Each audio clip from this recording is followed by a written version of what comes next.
यशोगाथा स्वामिनीची साड्यांच्या महाराणीची. स्वामिनी या आपल्या आवडत्या साड्यांच्या दालनाचा इतिहास सांगणारी मालिका जरूर पहा स्वामिनीच्या स्वामिनी सारीज पुणे या यूट्यूब चॅनलवर.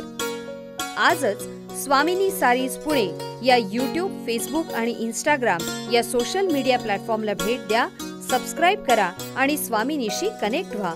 स्वामिनीचा इश्य सेल 10 ते 50% डिस्काउंट सर्व फ्रेश स्टॉकवर. स्वामिनी, साड्यांची महाराणी, कुमठे करोड, बिझिल अँड बिल्डिंग, पुणे. नमस्कार. स्वामिनी सारीज पुणे या आमच्या यूट्यूब चॅनलवर तुमच्या सगळ्यांचं सहर्ष स्वागत. आमच्या यशोगाथा स्वामिनीची साड्यांच्या महाराणीची या कार्यक्रमात आपण प्रश्नोत्तराच्या माध्यमातून रियाजभाई उर्फ आपले लाडके अब्बूजी यांचा जीवन प्रवास ऐकत आहोत. नमस्कार अब्बूजी. नमस्कार बेटा.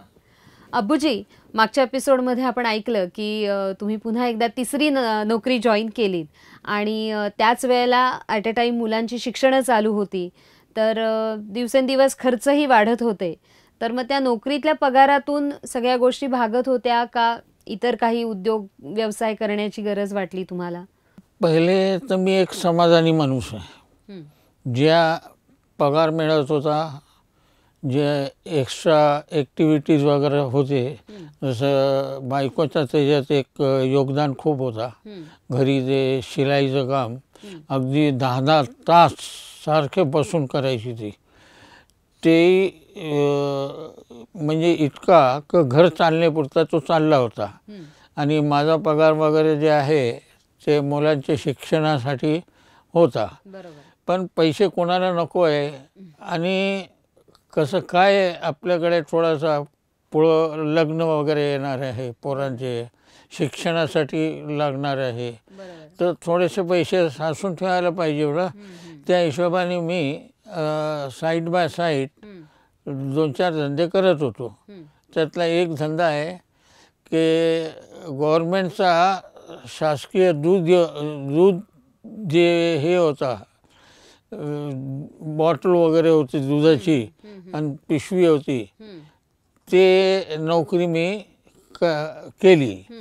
आणि जवळजवळ 4 ते 5 वर्ष मी सकाळी 3:30-4 वाजता उठून ते स्टेशनवर जे थिएटर आहे, ते जे भोरमध्ये एक दूध वाटप केंद्र आहे, तिथे मी सकाळी जायचं 3:30 वाजता 4 वाजता. तिथे दूध मोजून घ्यायचा आणि तो 7, 7:30-8 पर्यंत सर्व काम संपवायचं तिथून, आणि मग तिथून घरी यायचा. घरी आल्यानंतर आंघोळ वगैरे केली क मग गळ्या करायचे, साड्यांचे पिको झालेले ते गोळा करायचे, हे असं काम करायचं. आणि सर्व तयार करून मग नाश्ता वगैरे करून दुकानी जायचा.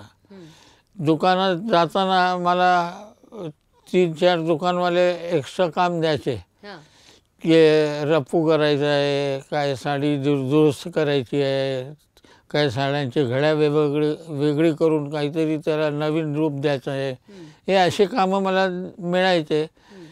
ते म्हणजे मी नोकरी शक्यतो तो केली नाही, फक्त थोडेसे पैसे गोळा करून आपल्याकडे जमा व्हायला पाहिजे, सेविंग, थोडंसं सेविंग. हां, का की पगार अगदी व्यवस्थित मिळत होता. कधीही एक खाडा करायचा नाही. खाडा केला का म्हणजे असं समोर नोट उडून जातात असं वाटायचं, म्हणून खाडा कधी करायचा नाही. हां, पैसे खूप जपून वापरायचे. थोडक्यात भविष्यासाठीची तजवीज करत होता. हां, तर दूध केंद्रावर मला 117 रुपये मिळायचे महिन्याला. आणि तिथून परत येताना जे मी हॉटेलमध्ये काय दूध द्यायचा, 10 लिटर 12 लिटर, ते पैसे मला वेगळे मिळायचे महिन्याला. तर जे हॉटेलमध्ये मी दूध द्यायचा, असं 3-4 हॉटेल होते, तर 150 लिटर दूध ते विकायचं, ते पैसे मिळायचे. म्हणजे एक पिशवीला 50 रुपये महिना. तर त्यांच्याकडे 10-10 पिशव्या 15-15 पिशव्या द्यायच्या असे हॉटेलमध्ये, तर ते पैसे मिळायचे. मग एक दिवस ते आपलं होटलवाल्याने सांगितलं, अरे मेरा ड्राइवर नहीं आ रहा है, 8-10 दिन हुआ, तो आप मेरी कार पहुँच देंगे क्या? बोला पहुँच देगा ना, तो उसका पैसा अलग दूंगा. मला ठीक आहे. मग अर्ध्या तासात जाऊन त्याची कार पोचायची. मी कार पोचत असताना तिथे शिंदीलोकी कॉलनी होती. दुसरा मिळाला, तिसरा मिळाला, 3 काण्या पोसायचे, त्याचे पैसे मिळायला लागले. पैसे सांभाळून ठेवले खूप, खर्च करायला लय जीवावर यायचा. हां, पैसे जमले. तर हे एक्स्ट्रा ॲक्टिव्हिटी होती. आणि ते पैसे जे आहे त्याला घरी द्यायचं नाही, त्याला सांभाळून ठेवायचा. जसे महिन्याला 25 रुपये आले जास्त, 30 रुपये आले जास्त, 117 रुपये आले जास्त, ते सगळे पैसे बाजूला ठेवायचे, बाकीचं सर्व काम इथेच करायचं ते. हां. रसिक हो, साड्यांची महाराणी स्वामिनीचा हा जीवन प्रवास आपण यशोगाथा स्वामिनीची साड्यांच्या महाराणीची या कार्यक्रमात असाच पुढे पाहत राहणार आहोत.